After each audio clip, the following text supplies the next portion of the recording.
Hi, I'm Joe Tate of Zapper's Video. We're at the Exploratorium this afternoon, an incredible museum of arts and sciences and human perception.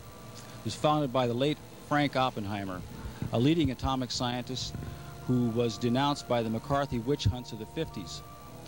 For years thereafter, he retired to ranching in Colorado, and there in Pagosa Springs, it was a quiet life for him.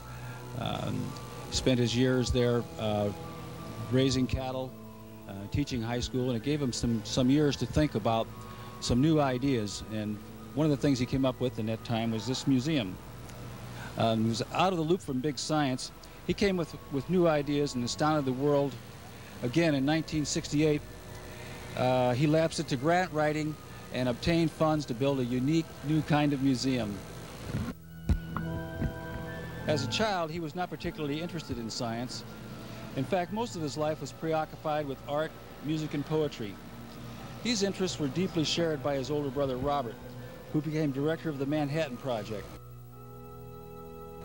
Now, both brothers were drawn inexplicably to science, and both were partners and participants in the great scientific advances of the 20th century. It seems ironic, these brothers, both so focused on the arts, were destined to lead the most awesome scientific and technological effort of their time.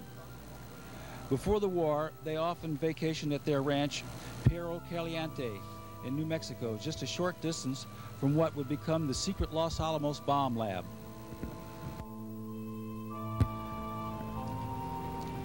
The results of building the atom bomb left each of these brothers somewhat disillusioned. Following the communist charges made by the red-baiting Senator McCarthy, they both dropped out of public life. Robert was removed from the Atomic Energy Commission, and Frank was forced to resign from the University of Minnesota, just on McCarthy's word that these men were communists. Frank, that's how everybody knew him here at the Exploratorium.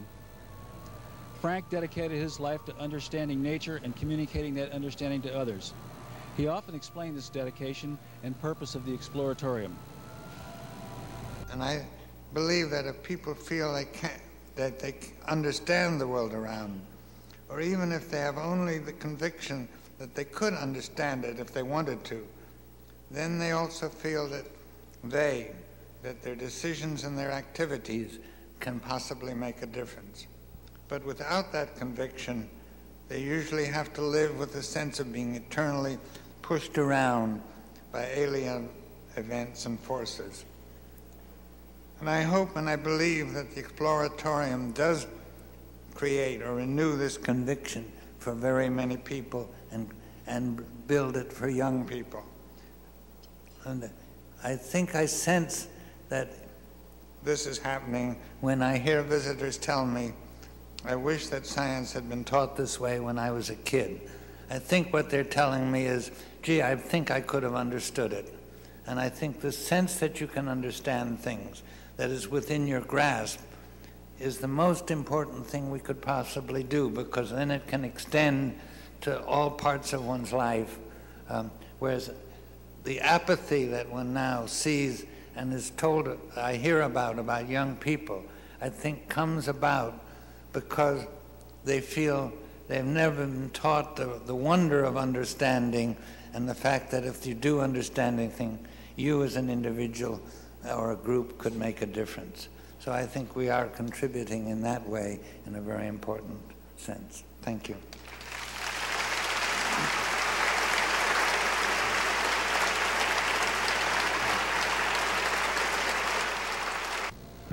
There are over 1,000 exhibits here at the Exploratorium, all designed for people to touch and interact with. In the beginning, Frank stood here in this huge space known as the Palace of Fine Arts, created in the 1915 Panama Pacific Exposition and recently renovated by the city of San Francisco. Construction of the basic interior was carried out by the U.S. Army, which Frank volunteered from the Presidio, which is just across the street.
Can you dig it?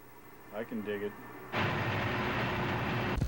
Frank was often found hanging out with the workers, having a talk, smoking a cigarette, and things slowly took shape. Dr. Oppenheimer, you're on TV. This is Captain Frank Fish. I met you once before. How are you? Lieutenant John Shoffney is the man in charge of the troops here. Finally getting you some concrete down. That's really great. It's going to be a long day. I think the concrete's coming in a little slower than expected. We've only got 2 loads in here now. Yeah, there are 2 loads in now, but I understand there's 3 trucks that are now on the road, so we should speed up a little bit. Right. The pumper has got 1 more load to put in here, and then he's going to leave, I guess. Oh, really? Yeah, does it feel solid enough? What? Does it feel solid enough? I don't know. Stays up. You want somebody to make a jig for these things? No, we're going to put them in afterwards. But I think you didn't. I thought it might be easier if you had a few holes in it or something. No, it's okay. They're just going to be in 4 inches, and anywhere close to vertical is okay. So there's no real problem. So we have them all marked and everything. We'll try to keep those lines good, but we got nails and other gauges around to tell where they all go. So, and I don't think it's going to be that bad. Why does the pumper just start? Oh, because he has to get to the middle. The middle, right.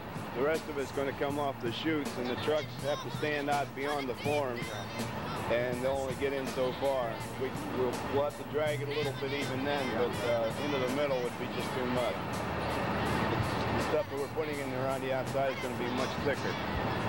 This stuff is, they had to thin it down so the bumper could handle it. Oh, I see. The other stuff will be thicker. That was coming out very thick originally. Yeah. So the other stuff this is more expensive. To get the same strength out of it, you have to put more concrete in it. I mean, more cement. So this stuff will be less wet and it'll flow much less. It'll be more viscous than that, right? Whatever the word is.